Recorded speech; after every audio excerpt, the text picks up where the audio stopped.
السلام علیکم.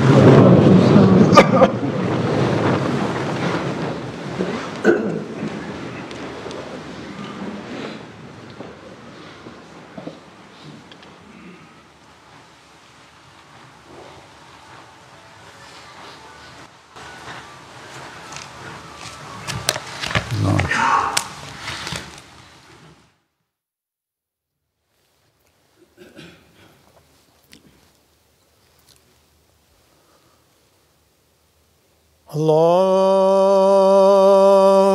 اکبر اللہ اکبر اللہ اکبر اللہ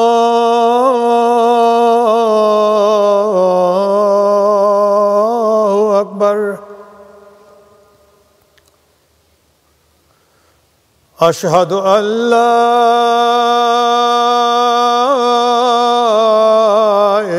الہ الا اللہ اشہد ان لا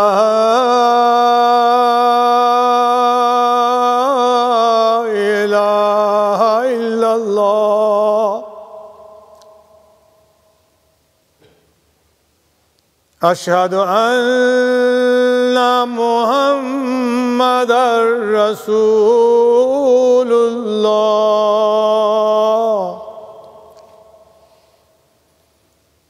اشہد ان محمد رسول اللہ.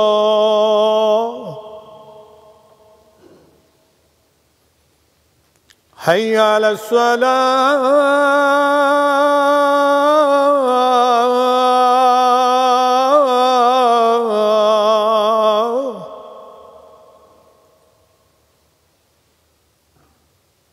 حی علی الصلاۃ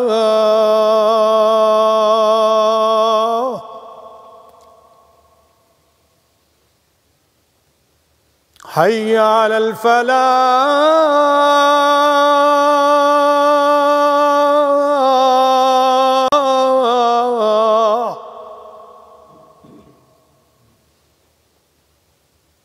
حی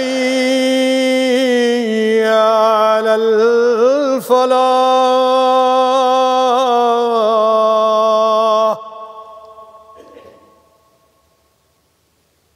اللہ اکبر اللہ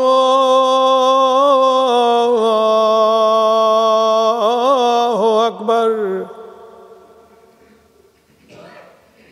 لا الہ الا اللہ.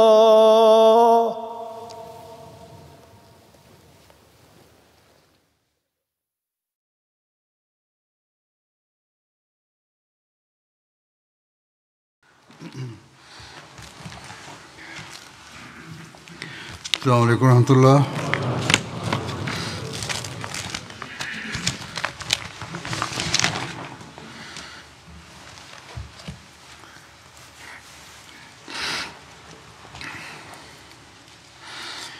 اشہد ان لا الہ الا اللہ وحدہ لا شریک لہ واشهد ان محمدا عبده ورسوله.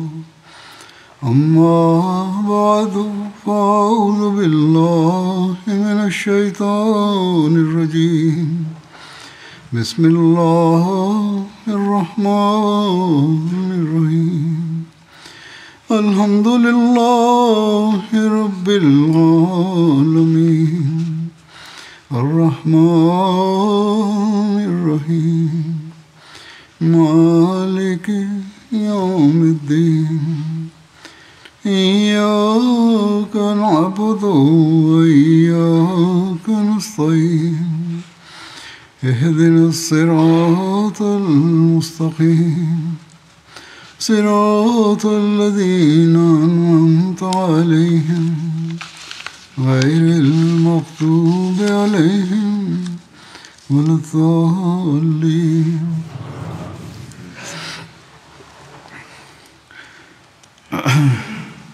گزشتہ جمعہ غزوہ ذی قرۃ کا ذکر ہو رہا تھا.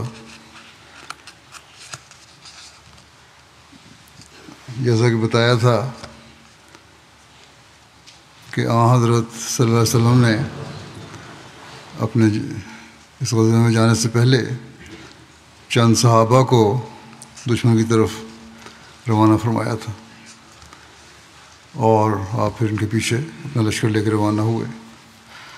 اس ضمن میں مزید لکھا ہے کہ جب حضرت صلی اللہ علیہ وسلم اور صحابہ آئے تو دشمن کے لشکر نے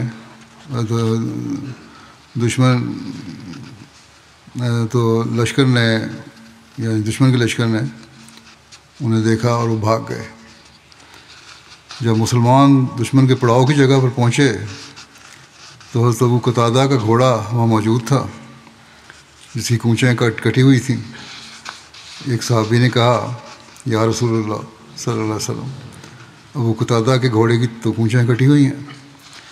حضور صلی اللہ علیہ وسلم اس کے پاس کھڑے ہوئے اور 2 مرتبہ فرمایا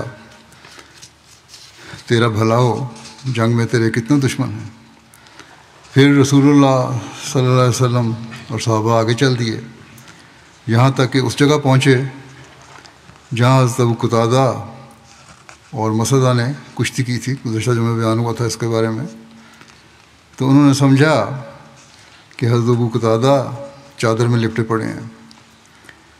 ایک صحابی نے عرض کی یا رسول اللہ صلی اللہ علیہ وسلم، لگتا ہے کہ ابو قتادہ شہید ہو گئے.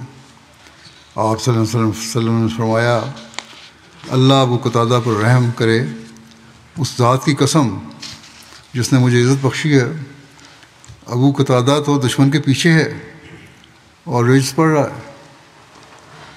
حضرت ابو قتادہ بیان کرتے ہیں کہ انہوں نے یعنی جس حضرت صلی اللہ علیہ وسلم کے قافلے نے لشکر نے جب میرے گھوڑے کو دیکھا کہ اس کی کونچیں کٹی ہوئی ہیں اور مقتول کو میری چادر میں لٹے ہوئے دیکھا تو انہوں نے سمجھا کہ شاید میں شہید ہو گیا ہوں. حضرت ابوبکر رضی اللہ عنہ اور حضرت عمر رضی اللہ عنہ جلدی سے آگے بڑھے اور چادر ہٹائی تو مسعدہ کا چہرہ دیکھا.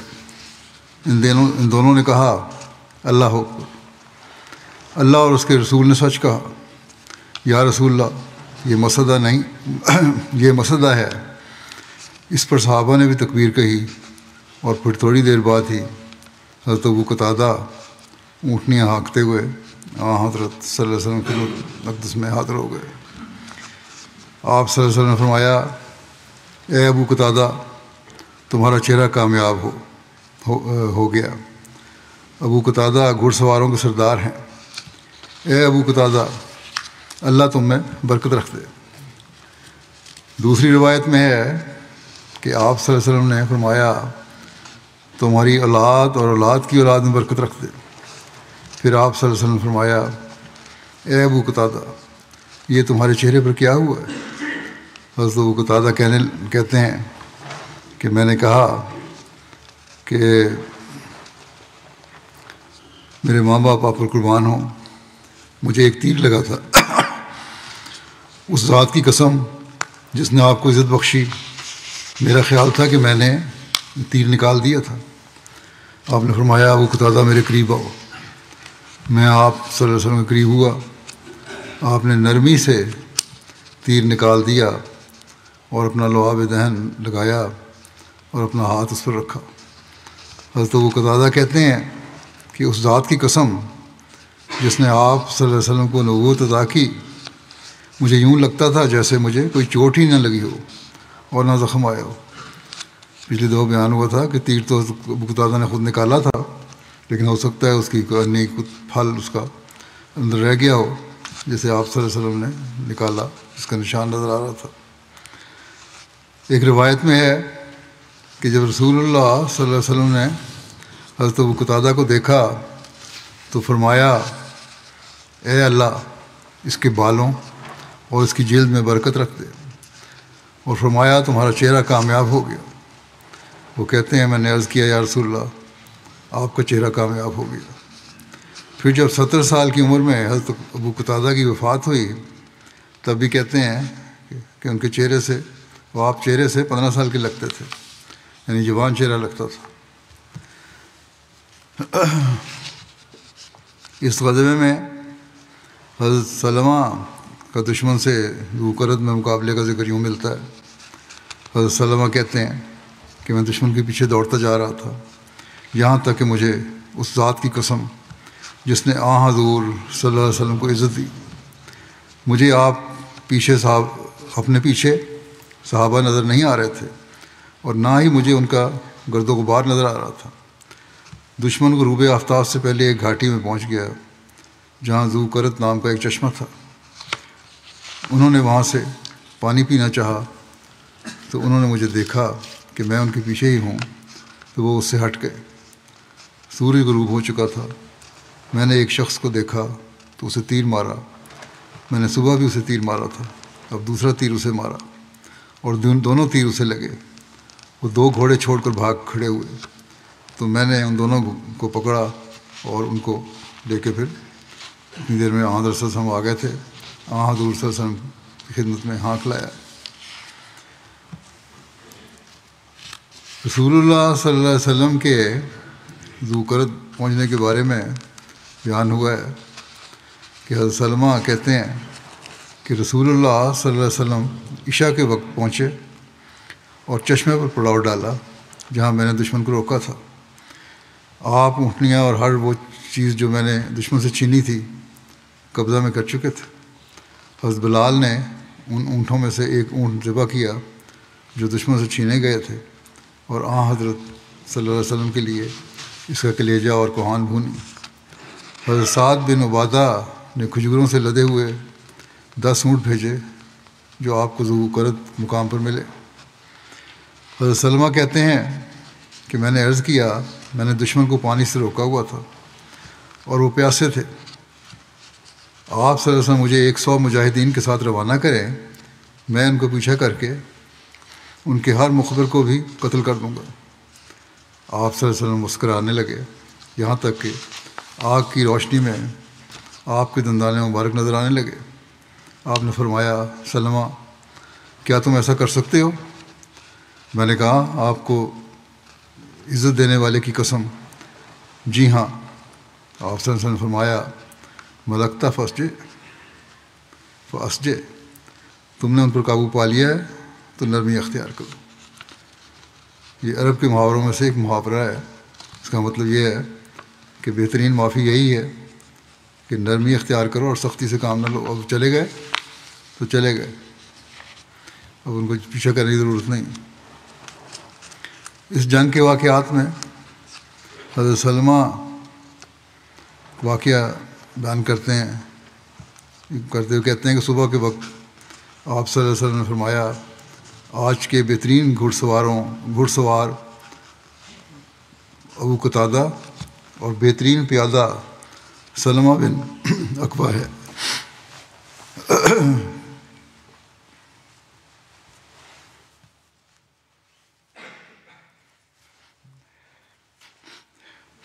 حضرت سلمہ کہتے ہیں کہ آپ نے مجھے سوار اور پیادہ دونوں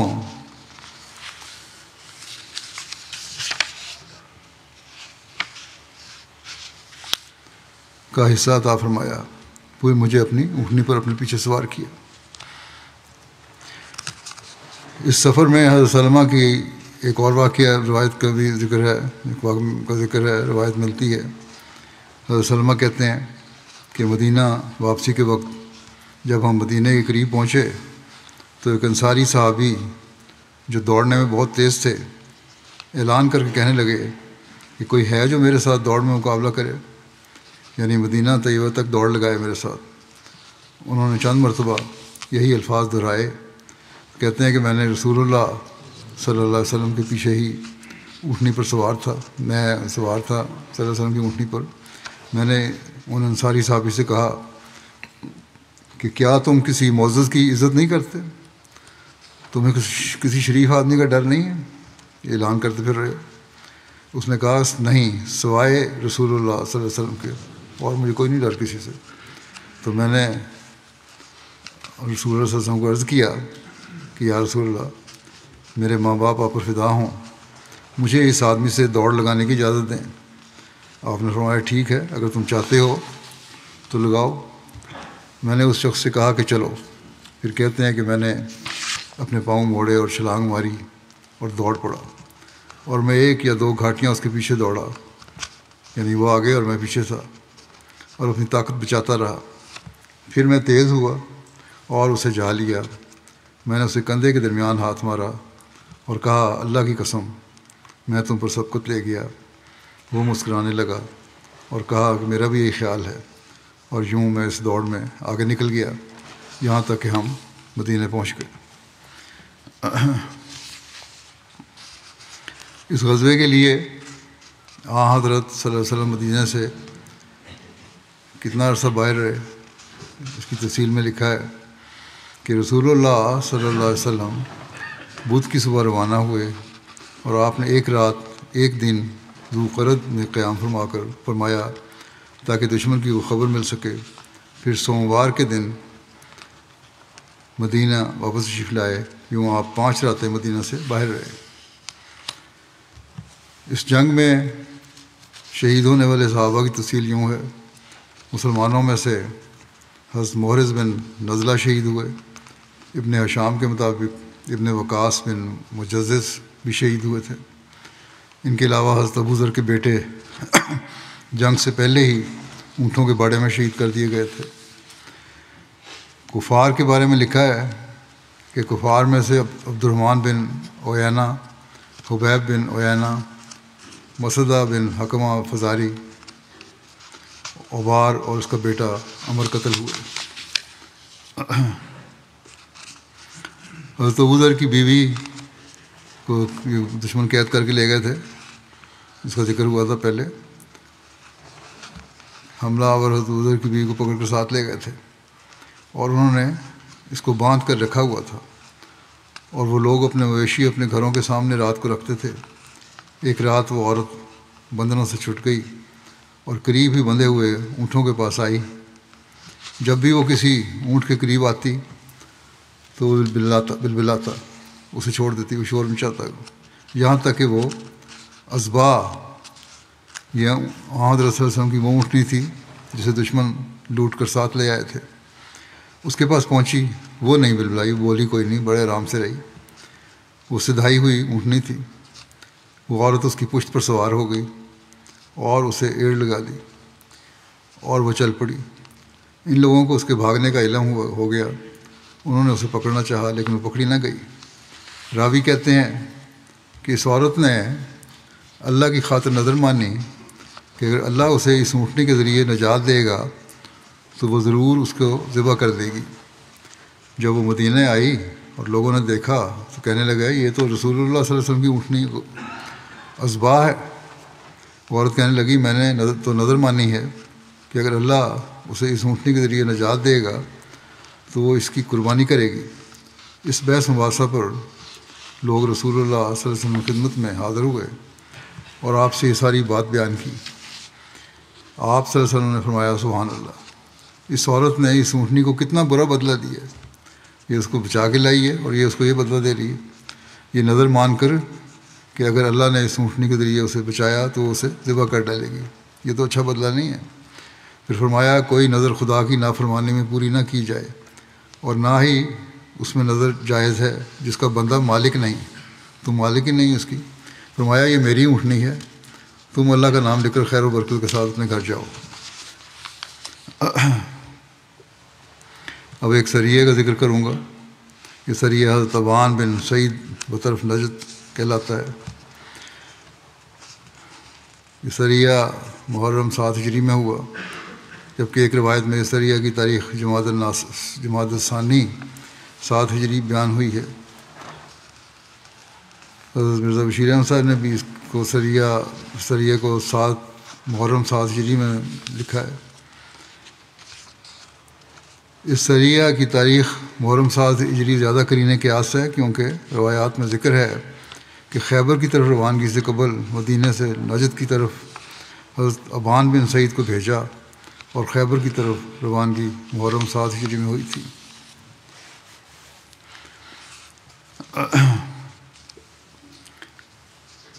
حضرت ابان کے جو تعارف جو ہے وہ یہ ہے کہ حضرت ابان کے والد اکابر قریش میں سے تھے۔ ان کے بھائی عمر اور خالد پہلے مسلمان ہو گئے تھے اور حبشہ ہجرت کرنے والوں میں شامل تھے۔ ابان جنگ بدر میں مشرکین کی طرف سے شامل ہوئے تھے۔ انہوں نے صلح حدیبیہ کے دوران حضرت عثمان کو پناہ دی تھی۔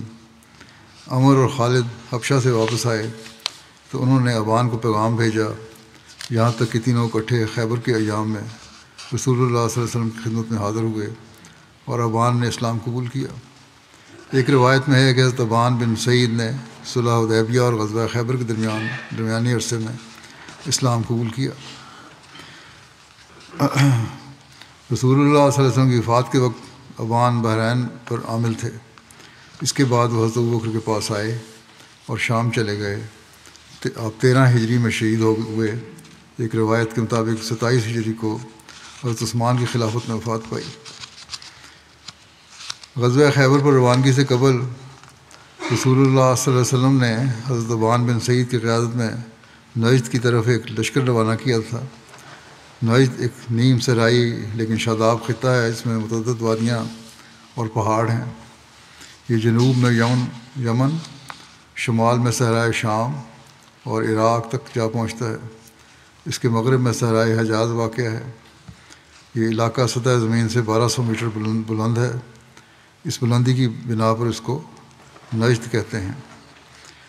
اس لشکر کا مقصد رسول اللہ صلی اللہ علیہ وسلم کی عدم موجودگی میں مدینہ کو دشمن قبائل سے محفوظ رکھنا تھا۔ یہ قبائل ہمیشہ اس فکر میں رہتے تھے کہ کب مناسب موقع ملے اور مدینہ پر حملہ کیا جائے۔ رسول اللہ صلی اللہ علیہ وسلم کا صحابہ کے ساتھ مدینہ سے باہر جانا مدینہ پر حملے کے لیے موزوں ترین موقع سمجھا جاتا تھا۔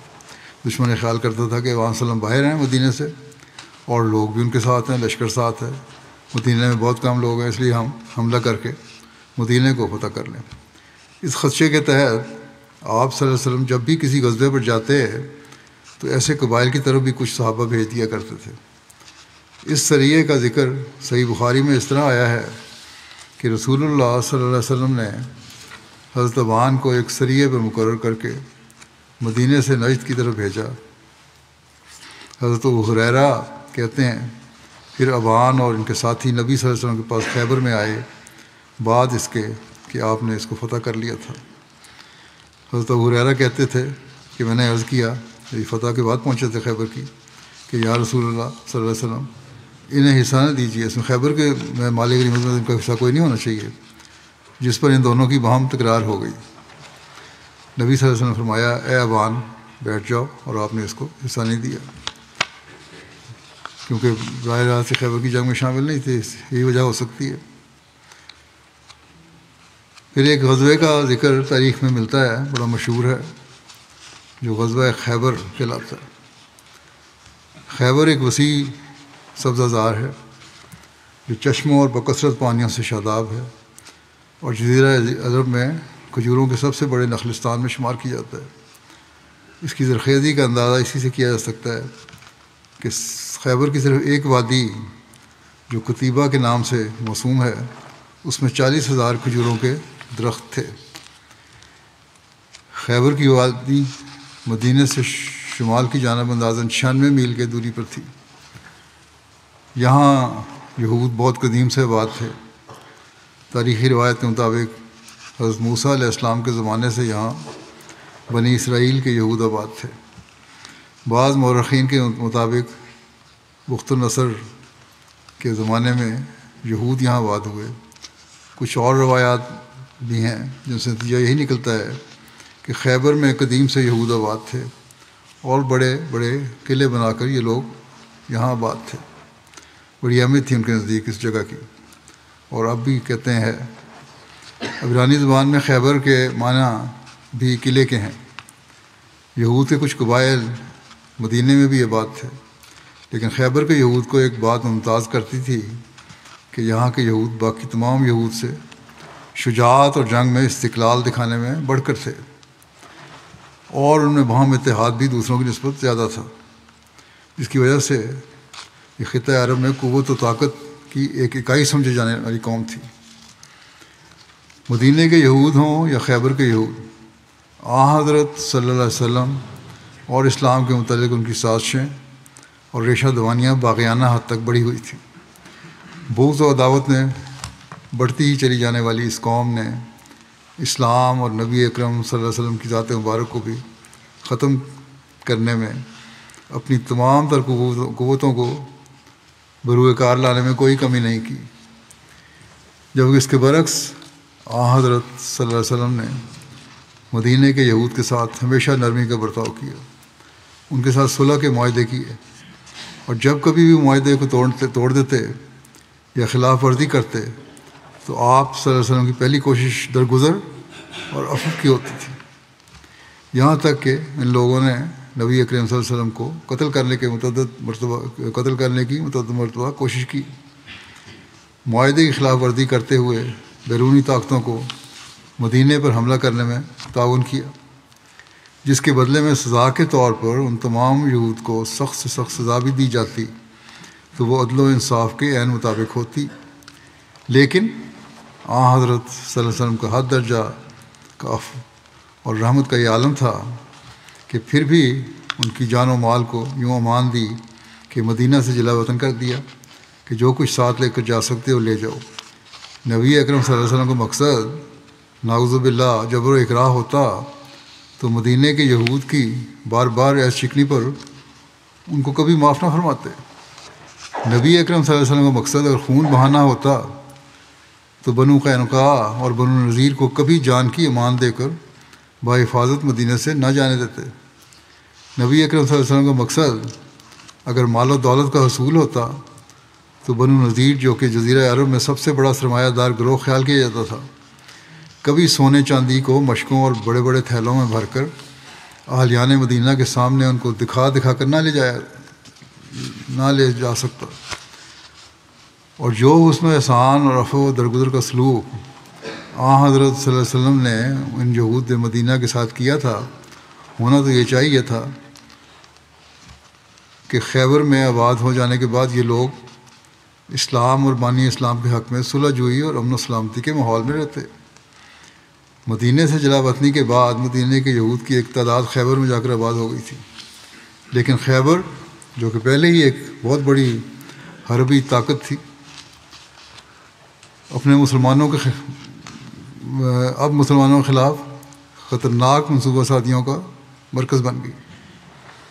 یہ خیبر کے یہود ہی تھے کہ ایک بڑا وفد لے کر، جس میں خیبر کے بڑے بڑے یہودی سردار تھے، مشرکین مکہ ملنے مکہ پہنچے اور حضرت صلی اللہ علیہ وسلم کی ذات مبارک اور اسلام کو ختم کرنے کا ایک منصوبہ تیار کیا، اور ان کو رضامند کرنے کے بعد ارد گرد کے متفرق قبائل میں ان کا وفد گیا اور ایک قبیلے کو تیار کر کے 15,000 کا اس وقت کی تاریخ کا ایک بہت بڑا لشکر تیار کر کے مدینہ پر چڑھائی کر دی، جو تاریخ اسلام میں غزوہ احزاب یا جنگ خندق کے نام سے مشہور ہے۔ اس کا پہلے ذکر ہو چکا ہے، اور اس میں کوئی شک نہیں کہ اگر اسلام کے ساتھ اللہ تعالیٰ کی خاص تائید و نصرت نہ ہوتی تو مسلمانوں کے ساتھ شاید مدینہ کا بھی نام و نشان مٹ چکا ہوتا، اور اس میں کوئی شبہ نہیں کہ اس خطرناک منصوبے کے سرغنہ خیبر کے یہود ہی تھے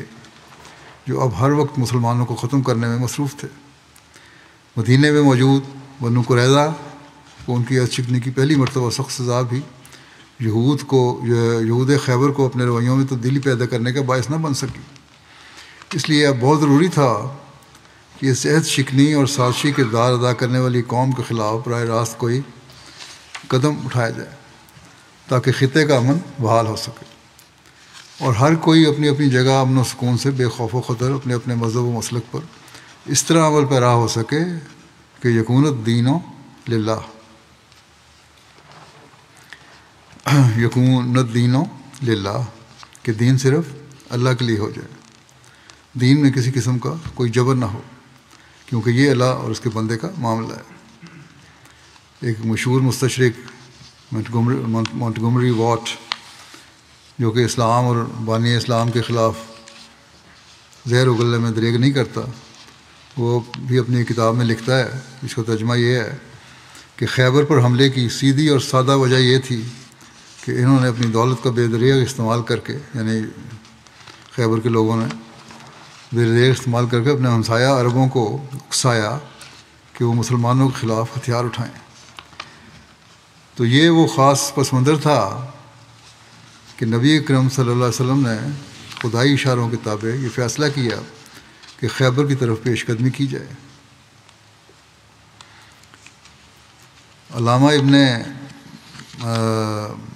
سعد نے لکھا ہے کہ غزوہ خیبر جمادی الاولیٰ 7 ہجری میں ہوا، جبکہ ابن عقبہ اور علامہ ابن اسحاق کے نزدیک رسول اللہ صلی اللہ علیہ وسلم ذوالحجہ میں حدیبیہ سے مدینہ واپس تشریف لائے، تو آپ مدینہ میں تقریباً 20 راتیں رہے، پھر خیبر کی طرف تشریف لے گئے، اور یہ محرم کا مہینہ تھا۔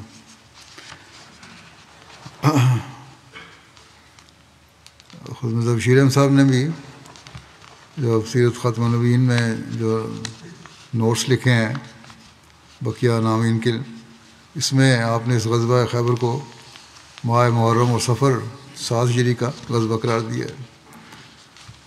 حضرت مسلم موعود رضی اللہ بیان کرتے ہیں کہ رسول اللہ صلی اللہ علیہ وسلم حدیبیہ سے واپس آنے کے قریباً 5 ماہ بعد رسول اللہ صلی اللہ علیہ وسلم نے حدیبیہ سے واپس آنے کے قریباً 5 ماہ بعد یہ فیصلہ کیا کہ یہودی خیبر سے، جو مدینہ سے صرف چند منزل کے فاصلے پر تھا اور جہاں سے مدینہ کے خلاف آسانی سے سازش کی جا سکتی تھی، نکال دیے جائیں۔ چنانچہ آپ نے 1600 اصحاب کے ساتھ اگست 628 عیسوی میں خیبر کی طرف کوچ فرمایا۔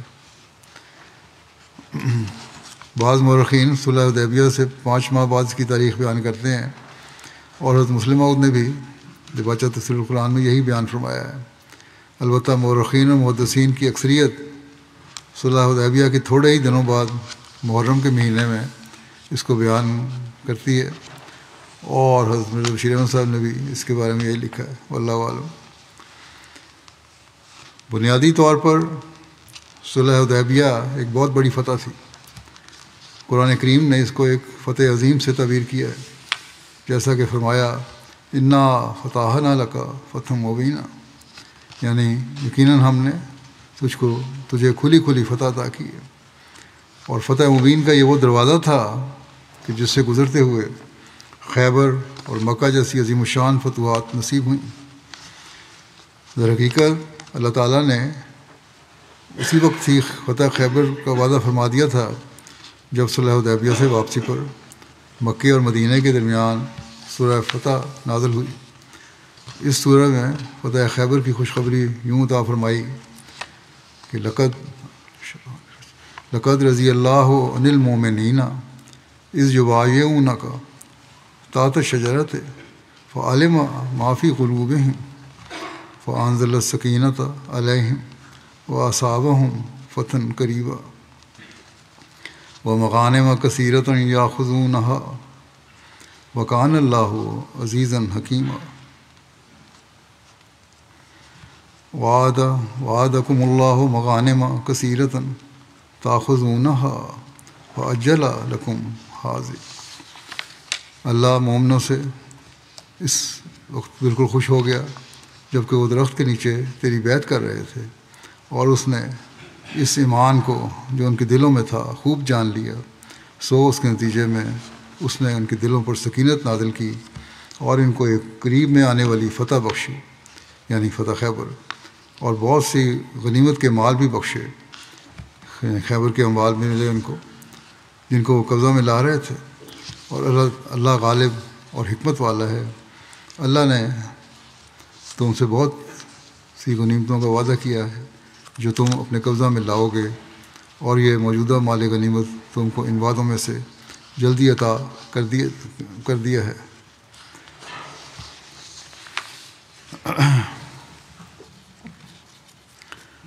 لشکر کی تیاری اور مدینے پر نائب مقرر کرنے کی تفصیل میں بیان ہوئی ہے۔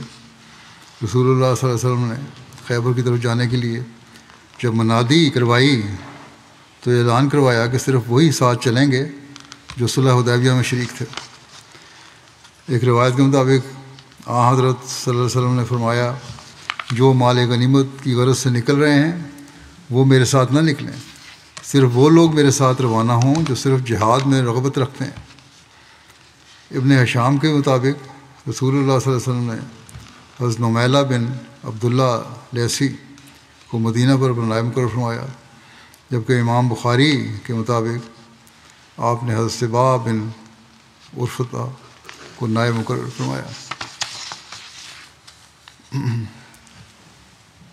علامہ ابن اسحاق اور ابن سعد نے بیان کیا ہے کہ سب سے پہلی مرتبہ غزوہ خیبر میں پرچم کا ذکر ملتا ہے، اس سے پہلے صرف چھوٹے جھنڈے ہوتے تھے۔ رسول اللہ صلی اللہ علیہ وسلم نے حضرت ابوبکر اور حضرت عمر، حضرت حباب بن منذر اور حضرت سعد بن عبادہ کو پرچم عطا فرمائے۔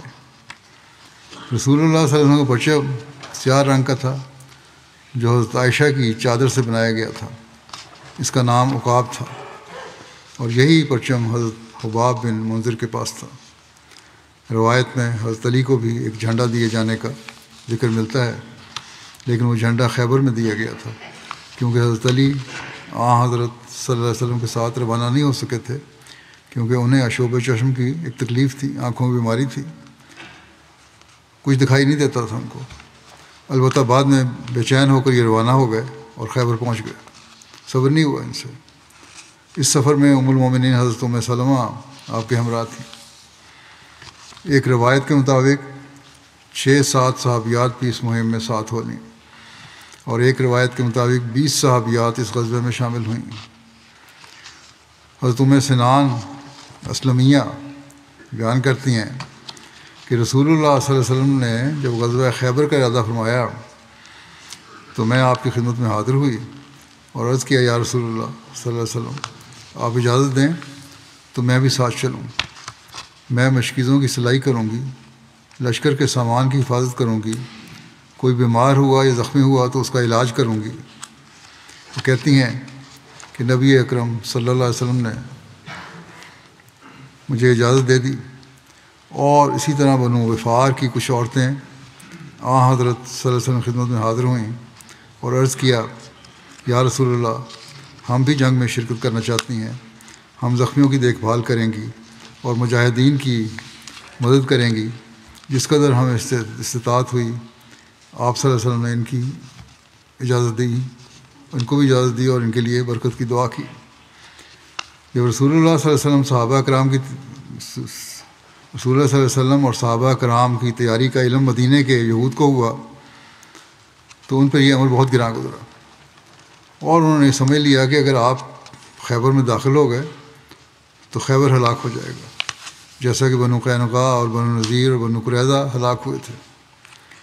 مدینہ کے یہود صاحب ثروت تھے اور مدینہ کے مسلمان مالی کمزوری کی وجہ سے ان سے قرض لیا کرتے تھے۔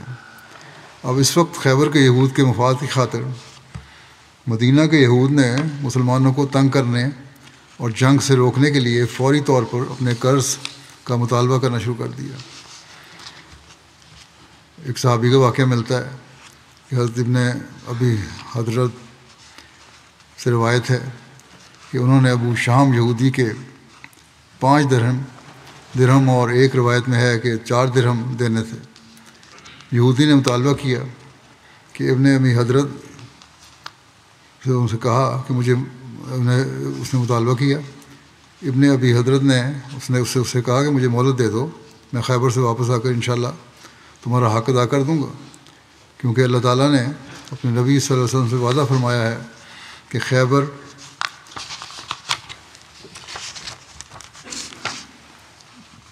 انہیں غنیمت میں عطا کرے گا، خیبر انہیں غنیمت عطا کرے گا۔ ابو شہم یہودی نے بطور حسد و عناد کہا کہ کیا تم یہ سمجھتے ہو کہ خیبر والوں سے لڑنا ایسا ہی ہے جیسا کہ عام بدوؤں سے لڑنا ہے؟ تورات کی قسم، وہاں 10,000 جنگجو ہیں، ان دونوں نے رسول اللہ صلی اللہ علیہ وسلم کی خدمت میں اپنا معاملہ پیش کیا۔ اس وقت جنگی ہنگامی حالات تھے۔ یہ یہودی تعصب کے حد تک یہود خیبر کی تائید اور ہمدردی کا اظہار کر رہا تھا اور مسلمان فوجی کا مذاق بھی اڑا رہا تھا۔ نبی اکرم صلی اللہ علیہ وسلم ریاست کے سربراہ تھے۔ اس یہودی کو کوئی سزا بھی مل سکتی تھی، لیکن کمال ضبط اور حوصلے اور عدل و انصاف اور رواداری کا یہ اسوہ دیکھنے کو ملا کہ حضرت صلی اللہ علیہ وسلم نے فرمایا، اس یہودی کا حق ادا کر دو۔ ابن ابی حضرت نے کہا، قسم ہے اس ذات کی جس نے آپ کو حق کے ساتھ مبعوث کیا ہے کہ میں اس وقت اس کا حق ادا کرنے پر قادر نہیں ہوں۔ آپ نے فرمایا جیسے بھی ہو اس کا حق دے دو۔ ابن ابی حضرت بیان کرتے ہیں کہ میں اپنے سر کا امامہ اتار کر بطور تہہ بند باندھا اور تہہ بند کی چادر کو بازار میں فروخت کر کے اس کا حق ادا کر دیا، اور میں نے دوسرا کپڑا پہن لیا۔ یہ دوسرا کپڑا ایک چادر تھی جو سلمہ بن اسلم کی، یا ایک روایت مطابق بوڑھی صحابیہ نے ان کو دیا تھا۔ جب اس کو اس سارے واقعے کی تفصیل کا علم ہوا، اس نے تحفہ دے دیا۔ اللہ تعالیٰ کی تقدیر کہ خیبر میں اس صحابی کو مال غنیمت ملا، اور اس میں ایک عورت بھی ملی جو اسی ابو شام یہودی کی رشتہ دار تھی، اور پھر اس نے وہ عورت اسی یہودی کے پاس فروخت کر دی۔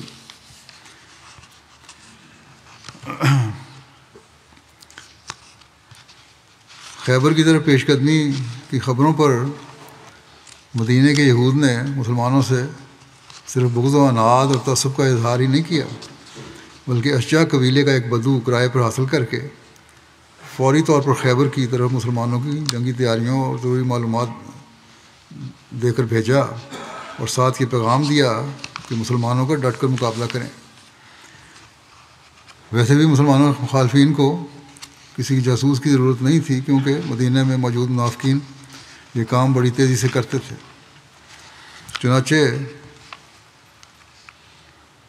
اس موقع پر بھی رئیس المنافقین عبداللہ بن ابی بن سلول خاموش نہیں رہا، بلکہ اپنے ایک مددگار کے ساتھ کے ذریعہ ایک خط فوری طور پر خیبر کے یہود کی طرف بھیجا۔ خط کا مضمون یہ تھا کہ محمد صلی اللہ علیہ وسلم تمہاری طرف آنے والے ہیں، اپنے بچاؤ کی تدابیر کر لو اور اپنے اموال کو اپنے قلعوں میں داخل کر لو، اور آپ صلی اللہ علیہ وسلم جنگ کے لیے میدان میں آ جاؤ اور ان سے بالکل خوفزدہ نہ ہو۔ تمہاری تعداد بہت ہے اور محمد صلی اللہ علیہ وسلم کی قوم بہت تھوڑی ہے، اور ان کے پاس صرف تھوڑے سے ہتھیار ہیں۔ اس بارے میں جب ان کو پتہ لگا، یہودیوں کو، ان کے رہنماؤں کی میٹنگ ہوئی، اور اس میں میٹنگ میں اختلاف کا ذکر ملتا ہے۔ ذکر یوں ہے کہ خیبر کے یہود کو جب مسلمانوں کے لشکر کی آمد کا علم ہوا تو انہوں نے ایک میٹنگ کی جس میں اسلامی فوج کا مقابلہ کرنے کے لیے مشاورت ہوئی۔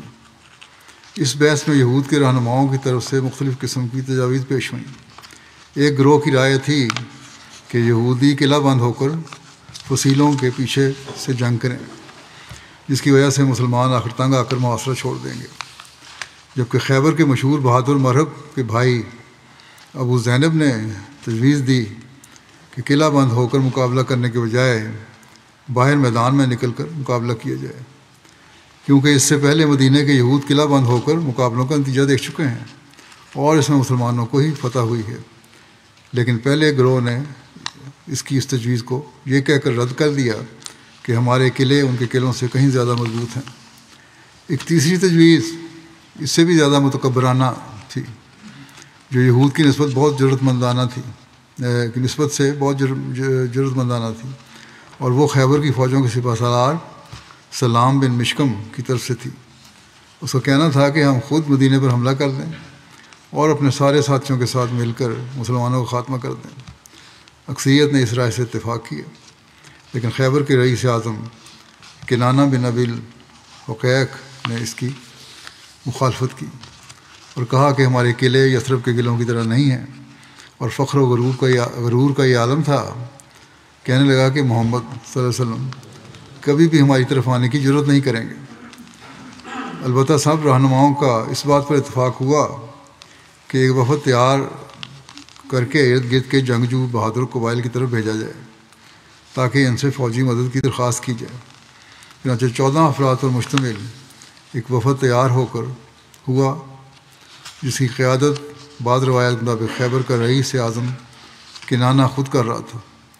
یہ وفد قبیلہ بنو اسد، غطفان اور دیگر قبائل کی طرف گیا اور خیبر کی 1 سال کی پیداوار کا نصف دینے کی پیشکش پر فوجی امداد کی درخواست کی۔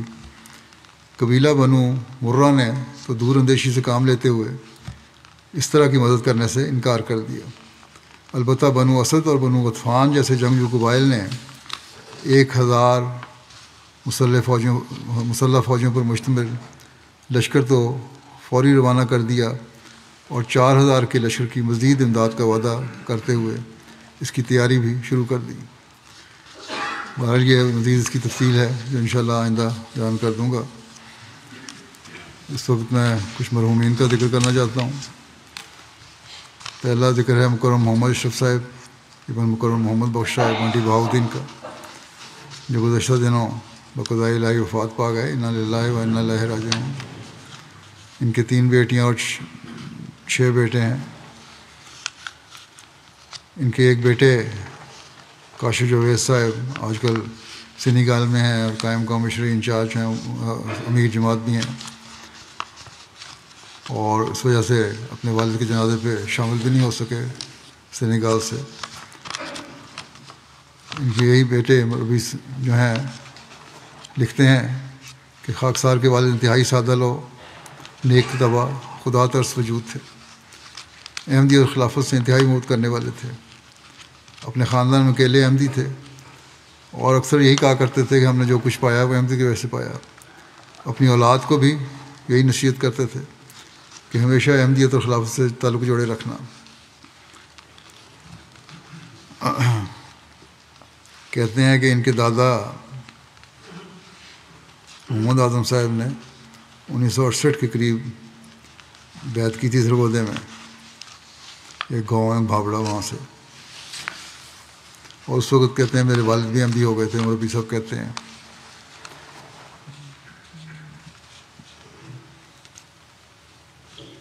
اور یہ کہتے ہیں کہ پھر والدہ کی طرف سے اکلوتے بھائی تھے، احمدی ہوئے۔ میٹرک کے بعد وہاں سے گاؤں چھوڑ کے منڈی بہاؤدین میں شاداب شکر میں ملازمت اختیار کی اور وہیں رہے آخر تک منڈی بہاؤدین میں۔ بڑی عمر میں شوق سے قرآن کریم سیکھا، پھر اس قدر محنت اور محبت سے پڑھا کہ ہر ماہ 1 دور لازم مکمل کر لیتے تھے۔ رمضان میں 2-3 دفعہ ختم کرتے تھے۔ غرباء کی خاص طور پر مدد کرتے تھے، جو بھی ان کے پاس آتا اس کو خالی ہاتھ نہ رکھتے ہیں۔ اور کہتے ہیں مربی کہتے ہیں مجھے بھی کہا کرتے تھے کہ جو کچھ اللہ تعالیٰ ہم پر فضل فرما رہا ہے یہ تمہارے وقف کی برکت کی وجہ سے ہے۔ ایک بیٹے مبشر جاوید صاحب کہتے ہیں کہ میں سیکرٹری مال ہوں گزشتہ کئی سال سے، اور ہمیشہ والد صاحب چندوں کی ادائیگی میں باقاعدہ تھے، اور جب بھی پینشن ملتی تھی کوشش یہ ہوتی تھی کہ سارا سال کا چندہ ادا کر دیں، اور وفات کے وقت بھی ان کو یہی فکر تھی کہ میرے چندے ادا ہو گئے ہیں کہ نہیں، اور اس پہ بڑا شکر گزاری تھی ان کی وفات کے وقت کہ اللہ تعالیٰ نے میرے تمام چندے ادا کرنے کی مجھے توفیق دی ہے۔ اللہ تعالیٰ ان سے مغفرت اور رحم کا سلوک فرمائے، سب کو صبر و سکون عطا فرمائے۔ دوسرا ذکر ہے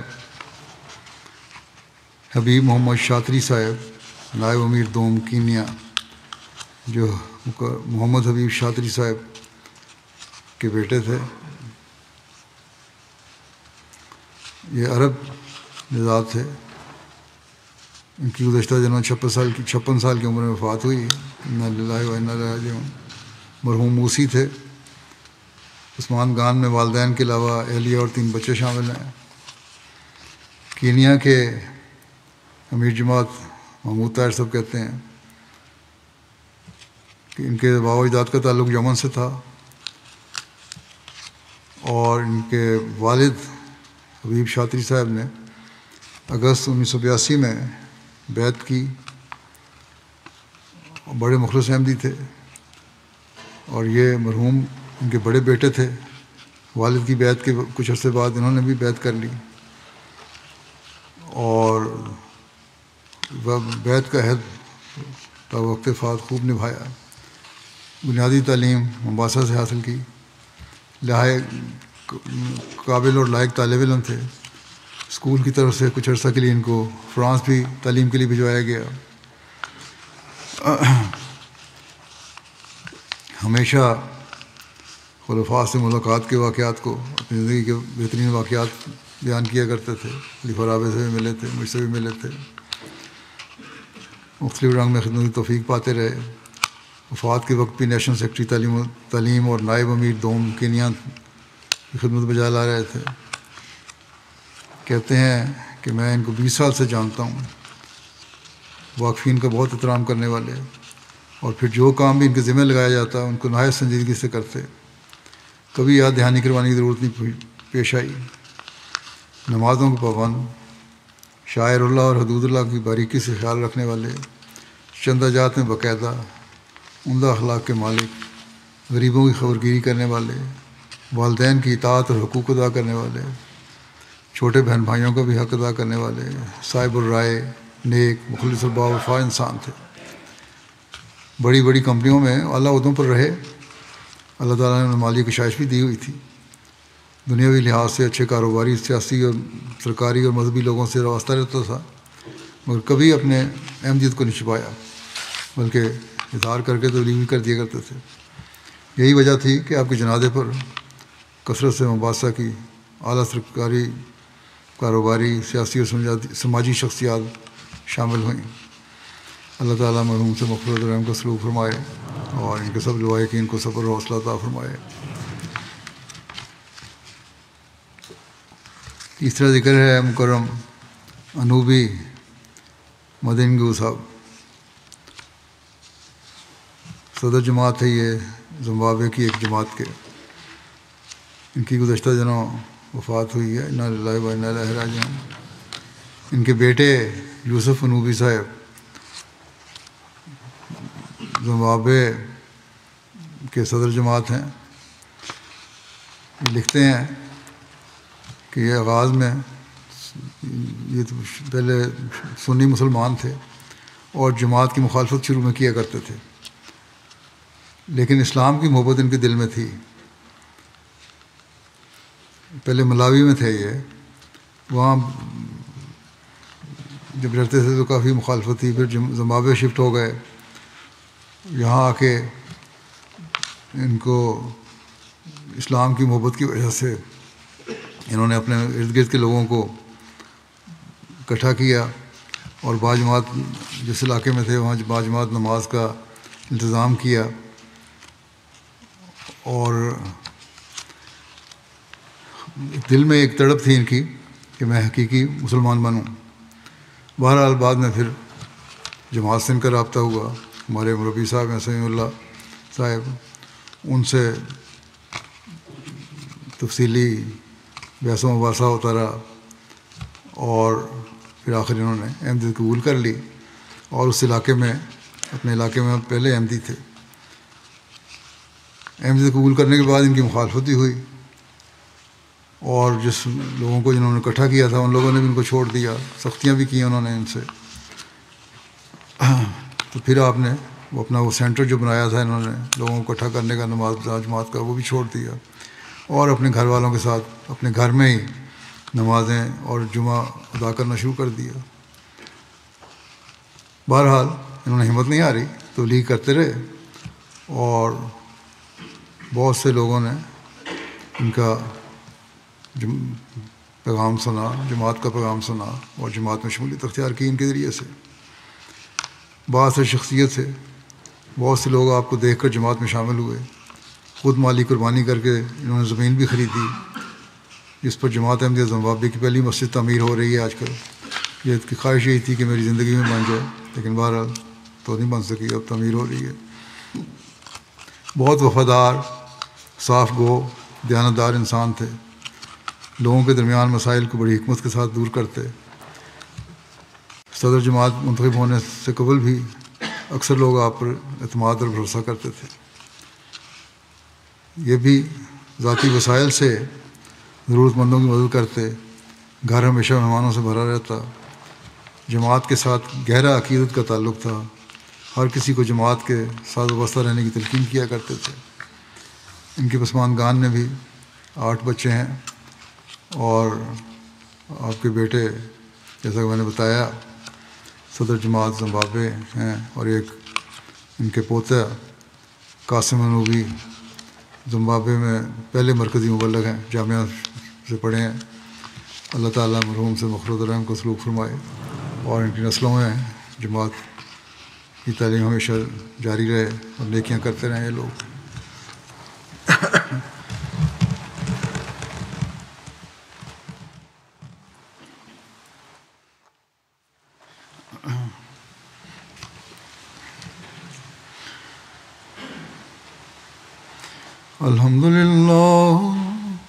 الحمد لله نحمده ونستعينه ونستغفره ونؤمن به ونتوكل عليه ونعوذ بالله من شرور أنفسنا ومن سيئات أعمالنا من يهده الله فلا مضل له ومن يضلل فلا هادي له ونشهد أن لا إله إلا الله ونشهد أن محمدا عبده ورسوله عباد الله رحمكم الله إن الله يأمر بالعدل والإحسان وإيتاء ذي القربى وينهى عن الفحشاء